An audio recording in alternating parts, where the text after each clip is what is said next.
ఈరోజు కాశీబుగ్గ వెంకటేశ్వర స్వామి ఆలయం దగ్గర చాలా బాధాకరమైన ఘటన జరిగింది.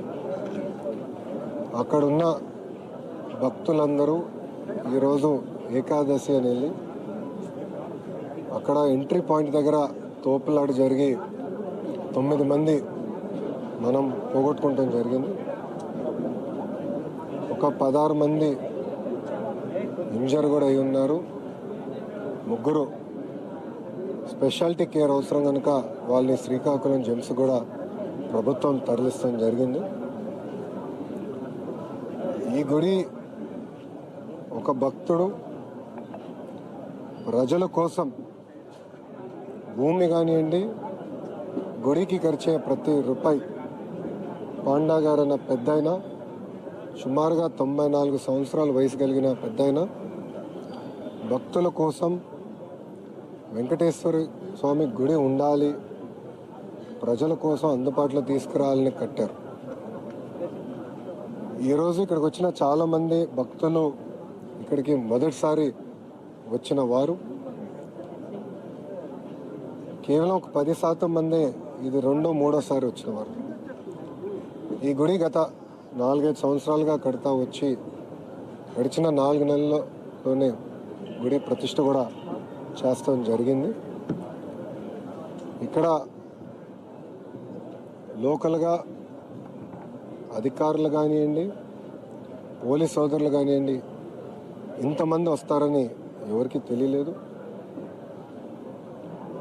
రెండోసారి వచ్చిన భక్తులు కూడా చెప్తున్నారు, గతంలో మేము వచ్చినప్పుడు ఉల్లాసంగా వచ్చి ఎంతసేపు కావాలంటే అంతసేపు దేవుడిని దర్శించుకుని మేము వెళ్ళేదానికి అవకాశం ఉంది. కానీ ఈసారి ఎప్పుడు లేని విధంగా ఎక్కువ మంది భక్తులు వచ్చారు. అక్కడ పైకి వెళ్ళేటప్పుడు 2 తలుపులు ఉంటాయి, 2 మార్గాలు ఉంటాయి. ఒకటి ఎంట్రీకి, ఒకటి ఎగ్జిట్కి. గుడి అనేది పొద్దున 6 నుంచి మధ్యాహ్నం 12 వరకు దర్శనం ఏర్పాటు చేశారు. దాని తర్వాత ఒక 3-4 గంటల విరామం తర్వాత మళ్ళీ సాయంత్రం పూట దర్శనాలు ఏర్పాటు చేస్తారు. పొద్దున వెళ్లాల్సిన భక్తులందరూ ఎంట్రీ మార్గం నుంచి వెళ్ళారు. సుమారుగా 11:30 ఎందుకంటే 12కి గుడి ముయ్యాలి కనుక ఎంట్రీ మార్గం అనేది మూసేస్తాం జరిగింది. సో లోపలున్న భక్తులందరూ దర్శించుకొని బయటికి వస్తున్నారు. బయట ఉన్నవారు మళ్ళీ సాయంత్రం వరకు ఉండాలని కొంతమంది లోపలికి వెళ్ళాలనుకున్నప్పుడు ఒకే మార్గం ఉండేగల అక్కడ తోపులాట జరిగింది. దాంట్లో ముందల పైన ఉన్నవారు, అంటే మెట్లు పై మెట్లో ఉన్నవారు ఒక్కొక్కరు పడతా వచ్చి కింద వరకు అందరు పడ్డారు. ఇంకో పక్కన మీడియా మిత్రులందరూ కూడా చూస్తుంటారు, బ్యారికేడింగ్ వేశారు. కానీ ఆ బ్యారికేడింగ్ ఏంటంటే ఫౌండేషన్ 2.5 ఇంచెసే చేశారు. జనరల్గా ఎక్కువ మంది భక్తులు వచ్చిన ప్రాంతంలో మినిమం 6 ఇంచులు లోపలికి వేస్తారు. అది అక్కడ చేయలేకపోయారు. అంతేకాకుండా ఒక సైడ్ మేము అందరం చూసాం, ఒక సైడ్లో అయితే అక్కడ బ్యారికేడింగ్ తర్వాత డైరెక్ట్గా సిమెంటే ఉంది, ఒక బియ్యం కూడా ఉంది, డైరెక్ట్గా సిమెంటే ఉంది. సో అటు పక్క పడిన వాళ్ళు చాలా ఇబ్బంది పడ్డారు, కొంతమంది చనిపోతాం కూడా జరిగింది. ఇది మాకు పొద్దున ఒక అలర్ట్ గ్రూప్ ఉంది మంత్రులకి. మాకు అది దాంట్లో వచ్చిన వెంటనే నేను ఇమ్మీడియట్గా శాసనసభ్యురాలు శ్రీశక్కకి నేను ఫోన్ చేశాను. ఆమె కూడా పొద్దున 1వ తారీఖు కనుక పెన్షన్ కార్యక్రమంలో ఉంది, ఆమె ఇమ్మీడియట్గా అక్కడ బయలుదేరారు. దాని తర్వాత గౌరవ మంత్రి అచ్చెన్నాయుడు గారికి నేను ఫోన్ చేశాను. ఫోన్ చేసి ఏం జరిగిందంటే ఆయన కూడా నేను బయట ఉన్నాను, ఇమ్మీడియట్గా అక్కడికి వెళ్తున్నాను అని చెప్పాను. అధికారులు ఎస్పీ గారు కానీ కలెక్టర్ గారితో కూడా మాట్లాడారు. అందరు కూడా యుద్ధ ప్రాతిపదికంగా ఆ ప్రాంగణంకి వచ్చి ఇమ్మీడియట్గా ఎవరైతే సీరియస్గా ఉన్నారో వాళ్ళకి శ్రీకాకుళం తరలిస్తాం. కానీ ఎవరికైతే ఇక్కడ ఫ్రాక్చర్స్ ఉన్నాయో వాళ్ళని ఇక్కడ పలాస హాస్పిటల్ తీసుకొచ్చి వాళ్ళకి చికిత్స అందజేస్తాం కూడా జరిగింది. గౌరవ ముఖ్యమంత్రి గారు ఈ ఘటన జరిగే సమయానికి హెలికాప్టర్లో ఉన్నారు. కదిరికి ఆయన 1వ తారీఖు పెన్షన్ కార్యక్రమానికి వెళ్తున్నారు. కరెక్ట్గా 12:50 సుమారుగా ఆయన హెలికాప్టర్కి ల్యాండ్ అయిన వెంటనే మేము ఆయనతో మాట్లాడటం జరిగింది. అప్పటి నుంచి ఇప్పటి వరకు కూడా అంటే ఫోన్ చేసి ఏం జరిగింది, ఎలా ఉన్నా మొత్తం తెలుసుకుంటాం జరిగింది. గౌరవ ముఖ్యమంత్రి గారి ఆదేశాల మేరకు చనిపోయిన ప్రతి కుటుంబానికి 15 లక్షల రూపాయలు ప్రభుత్వం తరపున ఆర్థిక సహాయం అందిస్తాం జరుగుతుంది. క్రిటికల్గా ఇంజూర్ అయిన వాళ్ళకి 3 లక్షల రూపాయలు ప్రభుత్వం, ఆంధ్ర రాష్ట్ర ప్రభుత్వం అందిస్తాం జరుగుతుంది. ఈ ఘటన జరిగిన వెంటనే ప్రధానమంత్రి కార్యాలయం కూడా వివరాలు తెలియజేస్తాం జరిగింది. వాళ్ళు కూడా ఫోన్ చేసి ఏం జరిగింది, ఎలా జరిగిందని కనుక్కుంటాం జరిగింది. గౌరవ ప్రధానమంత్రి గారు కూడా చనిపోయిన వారికి 2 లక్షల రూపాయలు, క్రిటికల్గా ఇంజర్ అయిన వాళ్ళకి 50,000 రూపాయలు కేంద్ర ప్రభుత్వం నుంచి కూడా సహాయం అందిస్తాం కూడా జరుగుతుంది. అంతేకాకుండా చనిపోయిన వారిలో 3 తెలుగుదేశం పార్టీ సభ్యులు. సో మాకు కూడా ప్రమాద బీమా కార్యక్రమం ఉంది కనుక ఆ ప్రోగ్రాం ద్వారా ఆ కుటుంబానికి అదనంగా పార్టీ నుంచి 5 లక్షల రూపాయలు ఆ కుటుంబం కూడా అందిస్తాం జరుగుతుంది. గౌరవ ముఖ్యమంత్రి గారు ఇది తెలుసుకున్న వెంటనే నాతో మరియు డిజాస్టర్ మేనేజ్మెంట్ మార్చులో అనిత గారితో కూడా మాట్లాడటం జరిగింది. ఇమ్మీడియట్గా రాష్ట్ర వ్యాప్తంగా ఉన్న కలెక్టర్లకి, ఎస్పీలందరికీ కూడా రాష్ట్రంలో ఉన్న అన్ని గుడులకి వాళ్ళ డేట్స్ ఏంటి, వాళ్ళ ప్రోగ్రామ్స్ ఏంటి, గతంలో భక్తులు ఎంతమంది వచ్చారు, రాబోయే రోజులు ఎంతమంది వస్తారు, ముందల నుంచే మొత్తం వివరాలు సేకరించి సీసీటీవీ కెమెరాలన్నీ కూడా ఏర్పాటు చేసి క్రౌడ్ మానిటరింగ్ కూడా టెక్నాలజీ వాడి చేయమని ఆయన ఆదేశాలు కూడా జారీ చేస్తాం జరిగింది. అంతేకాకుండా ఇలాంటి ఘటన, ఎందుకంటే ఎండోమెంట్ కింద ఉన్న గుడులకి ఒక వ్యవస్థ ఉంటుంది, ఒక మానిటరింగ్ మెకానిజం ఉంటాయి. ప్రైవేట్ గుడులు అంటే ప్రైవేట్ వ్యక్తులు గుడులు కట్టినప్పుడు దానికి తీసుకోవాల్సిన జాగ్రత్తలు ఏంటి, గుడి కట్టేటప్పుడు ఎస్ఓపీస్ ఏమేమి పాటించాలి, దానిపైన కూడా చాలా సీరియస్గా రూపొందించి అది కూడా అనౌన్స్ చేయమని గౌరవ ముఖ్యమంత్రి గారు మంత్రివర్గాన్ని కూడా ఆదేశాలు జారీ చేశారు. ఇది ప్రభుత్వం చాలా సీరియస్గా తీసుకుంటున్నాం. అనుకోకుండా ఇంకో ఘటన జరిగింది. గౌరవ ముఖ్యమంత్రి గారు ఆయన ఎప్పటి నుంచో ఒక ప్రోగ్రాం ఉంది కనుక ఆ ప్రోగ్రాంకి వెళ్ళొచ్చిన తర్వాత భవిష్యత్ కార్యాచరణ ఏంటి, ఎలా చేస్తే బాగుంటుందని కూడా ఆయనతో చర్చించి గ్రూప్ ఆఫ్ మినిస్టర్స్ నిర్ణయాలు తీసుకుంటాం. అంతేకాకుండా పాండా గారు 94 సంవత్సరాల వయసు కలిగిన పెద్దాయన, సమాజంలో చాలా మంచి పేరున్న వ్యక్తి. ఆయన కూడా గుడి ఎదురుగా ఒక చిన్న రూమ్లో దేవుడి విగ్రహం రూమ్లో పెట్టుకుని చాప వేసుకుని కింద పడుకునే వ్యక్తి. దేవభక్తితో ప్రజలకి దేవుడిని దగ్గర చేయాలన్న ఆలోచనతో ఈ గుడిని ఆయన కడతాం జరిగింది. సుమారుగా 12 ఎకరాల్లో మాకున్న సమాచారం మేరకు ఇప్పటికీ 15 నుంచి 20 కోట్ల రూపాయి సమకూర్చి సొంత నిధులు కూడా పెట్టి ఖర్చు పెట్టి గుడిని నిర్మిస్తాం జరిగింది.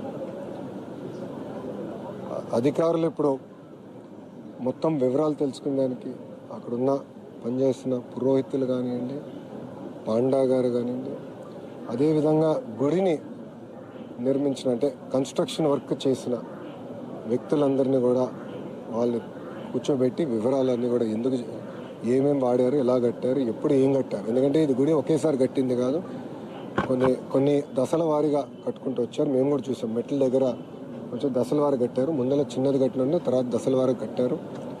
సో ఎప్పుడు ఏం కట్టారు, ఎలా జరిగింది, ఇది మొత్తం వివరాలు తెలుసుకున్న తర్వాత భవిష్యత్తు కార్యాచరణ ప్రభుత్వం తీసుకుంటుంది. ఇక్కడ పరిస్థితి ఏంటి సార్, ఎలా ఉన్నారు, ఇక్కడ ఎంతమంది ఇంజూర్ అయ్యారు, ఇక్కడ వాళ్ళ కండిషన్ ఎలా ఉంది? ఇక్కడ అందరూ సేఫ్గా ఉన్నారు, 16 మంది ఉన్నారు. ఇక్కడ అందరూ సేఫ్గా ఉన్నారు. ఇక్కడ ఏంటంటే క్రిటికల్ ఇంజరీ అంటే ఒక పెద్ద ఆమెకి 2 కాళ్ళు ఇరిగినాయి. సో ఆమె ఏంటంటే మేము ఫర్దర్ ట్రీట్మెంట్ చేయించాల్సిన అవసరం ఉంది. కొంతమంది ఇంటికి వెళ్ళిన తర్వాత ఒక నెల రికవరీ అయితే ఒక నెల పట్టవచ్చు, కొంతమందికి 6 నెలలు పడుతుంది. అది ఎంపీ గారు నేను కూడా మాట్లాడుకున్నాం. వాళ్ళకి కావాల్సిన సదుపాయాలు అంటే బెడ్, మెడికల్ గ్రేడ్ బెడ్ వాళ్ళ ఇంటికి పంపించే బాధ్యత కూడా మేము తీసుకుంటాం. అంతేకాకుండా ఎవరైతే ఇంజర్ అయి ఉన్నారో, క్రిటికల్ ఇంజర్ అయి ఉన్నారో వాళ్ళకి వారానికి ఒకసారి ఇద్దరిలో ఒకరు మేము మారుతాం, టైం టు టైం ఫాలోఅప్ చేద్దాం అని డిసైడ్ చేస్తాం. అంటే పర్ఫెక్ట్ రికవరీ అయ్యే వరకు మేము ఫాలోఅప్ చేస్తాం జరుగుతుంది. హరిముఖుల పండగని అరెస్ట్ చేశారు అని చెప్తున్నారు. అన్నా హరిముఖుల పండగని అరెస్ట్ చేశారని చెప్తున్నారు. మేము ఇన్వెస్టిగేట్ ఇప్పుడు ఇంత 9 మంది చనిపోయినప్పుడు గుడిని కట్టిన వారు, గుడిని మేనేజ్ చేస్తున్న వారు అందరినీ కూడా మేము విచారిస్తాం. ఆ విచారం జరుగుతుందండి. సో మొత్తం వివరాలు తెలిసిన తర్వాత దాన్ని ఫర్దర్గా నేను స్పందించగలుగుతాను. ఇప్పుడు మా ప్రభుత్వం ప్రధానమైన ఫోకస్ భక్తుల్ని కాపాడుకోవాలి. సో మీరు చూస్తే చనిపోయిన వారిని కూడా ఇమ్మీడియట్గా పోస్ట్మార్టం చేసి వాళ్ళ గ్రామాలకి పంపిస్తాం కూడా జరిగింది. అంతేకాకుండా హాస్పిటల్లో ఉన్న వారందరినీ కూడా ఇమ్మీడియట్గా టేక్ కేర్ చేస్తాం. ఎమర్జెన్సీ క్రిటికల్ కేర్ కావాల్సిన ఇమ్మీడియట్గా జెమ్స్ కూడా పంపిస్తుంది. ఈ ప్రెస్ మీట్ ఏందని మేమందరం కూడా అక్కడికి వెళ్తున్నాం. సో ఒక్క నిమిషం దయచేసి పూర్తి చేయండి. ఇమ్మీడియట్గా ఎవరైతే చనిపోయారో ఆ కుటుంబాలకి మట్టి ఖర్చులకి ప్రభుత్వం నుంచి 10,000 రూపాయలు ఆర్థిక సాయం కూడా అందజేస్తాం జరిగింది. చెప్పమ్మా. ప్రతి శనివారం వేలాది మంది భక్తులు వస్తున్నారు. ఈరోజు ఎక్కువ మార్నింగ్ నుంచే రోడ్స్ అన్ని కూడా బ్లాక్ అయిపోయి అధికారులకు ఒక అంచనా ఉండాలి సార్. యంత్రాంగం అప్రమత్తం అయింది. ఇది జరిగేది కాదు కదా అనేది. అమ్మ మీరు చూస్తే చాలామంది మొదటిసారి వచ్చినవారు, గతంలో ఒకరు వస్తే ఈసారి 10 మంది వచ్చారు. ఇది ఏకాదశి గల ఎక్కువ మంది వచ్చారు. అధికారులు కూడా ఇది తెలుసుకుని ట్రాఫిక్ మేనేజ్మెంట్ చేశారు. కానీ లోపలికి ఒకేసారి ఇంతమంది వెళ్తారని ఎవరు అంచనా చేసుకుని పాపం పండగ గారు కూడా తెలియదు ఇంతమంది ఒకేసారి వస్తారు. నేను అడిగాను చాలామంది, గతంలో మీరు ఎప్పుడన్నా వచ్చారంటే లేదన్నారు, మొదటిసారి అంటే మొదటిసారి. అందరూ అనుకుని వచ్చారంటే ఒక్కొక్క ఊరు నుంచి 10 నుంచి 20 మంది కలిసి వచ్చారు. వైకుంఠ ఏకాదశి వెంకటేశ్వర స్వామి గారిని దర్శించుకోవాలన్న ఆలోచనతో అట్లా కలిసికట్టుగా వచ్చారు. ఇదేనడమ్మా అనుకోకుండా ఇంతమంది రద్దీ వచ్చేయగల ఏర్పాట్లు అంటే ఓవర్ నైట్ ఒక నిమిషంలో చేయలేం. మీరు అదే కానీ కనకదుర్గమ్మ గుడికి మేము ముందలే ప్రిపేర్ అయ్యాం. గతంలో 12 లక్షల మంది వచ్చారు. ఇప్పుడు సుమారుగా 16 నుంచి 18 లక్షల మంది వస్తారు. ముందలే అంచనా వేసుకుని, ఎందుకంటే మాకు తెలుసు అవగాహన వచ్చింది. ఇక్కడ ఎవరికి తెలియదు, వచ్చిన వాళ్ళకి తెలియదు, పాపం గుడి కట్టిన పండగారికి తెలియదు, ఎవరికి తెలియదు. సో ఆల్ ఆఫ్ అస్ అసలు తెలియని పరిస్థితిలో.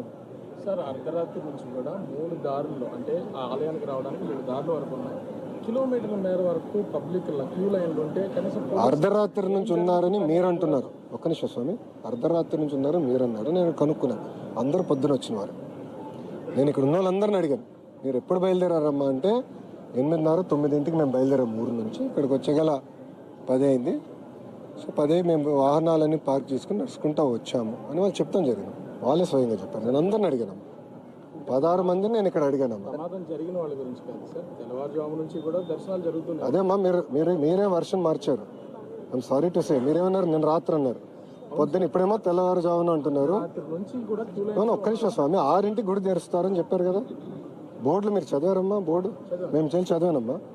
6 నుంచి 12 వరకు పొద్దున పూట దర్శనం ఉంటుంది. మళ్ళీ సాయంత్రం 4 నుంచి ఒకటి 3 నుంచి అని నీట్గా రాస్తుంది బోర్డు పైన. సో రాస్తుంది. ఇక్కడ చాలా మంది మొదటిసారి వచ్చిన వారు ఉన్నారు. ఎవరు అంచనా వేసుకోలేకపోయారు. ఒక్కొక్క ఊరు, ఒకే ఊరు నుంచి 100 మంది వస్తే అంచనా వేసుకోవచ్చు. ఒక్కొక్క ఊరు నుంచి 10 మంది, 6, 10 మంది వస్తే మాకు కూడా ఎడ తెలుస్తుంది. సో ఇది ఇంకోసారి జరగకుండా ఒక SOP అనేది ఏర్పాటు చేయాలి. అంటే ఎలాంటి సందేహం లేదు, నేను ఫుల్ స్టాప్ పెట్టాలి. ఒక SOP ఏర్పాటు చేయాలి. అన్ని గుడుల దగ్గర కెమెరాలు, CCTV కెమెరాలు పెట్టాలి. అది RTGSకి లింక్ చేయాలి. ఎక్కువ మంది వస్తుంటే అది మీరు తెలుసుకోవాల్సిన బాధ్యత కూడా ఉందని గౌరవ ముఖ్యమంత్రి గారు కూడా చెప్పారు. దానికి ఒక పక్కడబందైన SOP ఏర్పాటు చేసే బాధ్యత మేము తీసుకుంటాం. ఇప్పుడు కెపాసిటీ ఎంత సార్? అప్పుడు ఇన్సిడెంట్ అయినప్పుడు ఎంతమంది ఉన్నారు సార్ అప్పుడు? అమ్మా ఇంకా అక్కడ CCTV ఫుటేజ్ కానీ కెమెరాలు కానీ ఏం లేవు. ఇన్సిడెంట్ అయిన తర్వాత మీకు ఎట్లయితే సెల్ ఫోన్ ఫుటేజ్ వచ్చిందో అలానే మాకు కూడా వచ్చింది. ఎందుకంటే గుడి చుట్టూ కానీ ఆ ప్రాంగణంలో CCTV లేదమ్మా. సో ఆ టైంలో ఎంతమంది ఉన్నారనేది ఎవరు సరిగ్గా చెప్పలేకపోతున్నారు. కానీ ఒకటేంటంటే గతంలో ఒకరు వస్తే ఈసారి 10 మంది వచ్చారు. నేను చెప్తాను కదా, ఇక్కడ వచ్చిన వాళ్ళే ఎవరైతే ఇప్పుడు అడ్మిట్ అయి ఉన్నారో వాళ్ళే చెప్పారు గతంలో ఒకరు వచ్చారు అని. అడిగా ఎలా ఉంది ఈసారి, ఎందుకు ఎంతమంది వచ్చారంటే గతంలో ఒకరు వచ్చారన్నా, ఈసారి 10 మంది వచ్చారని వాళ్ళే చెప్పారు.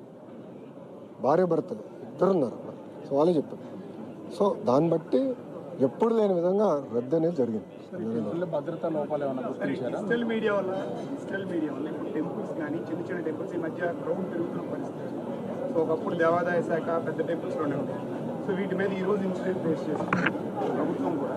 సో ఎక్కడైతే టెంపుల్స్లో క్రౌడ్ పెరుగుతుందో వాడపల్లి కావచ్చు, ఒకప్పుడు చూస్తే క్రౌడ్ పెరుగుతుంది పరిస్థితి. సో వీటి మీద అయినా ఖచ్చితంగా ఎస్ఓపి కానీ స్టాండ్ ప్రభుత్వం ఏదైనా ఆలోచన చేయవచ్చు. అంటే సోషల్ మీడియా ఇంపాక్ట్ ఈ క్రౌడ్ పెరుగుతుంది, భక్తులు పెరుగుతుంది.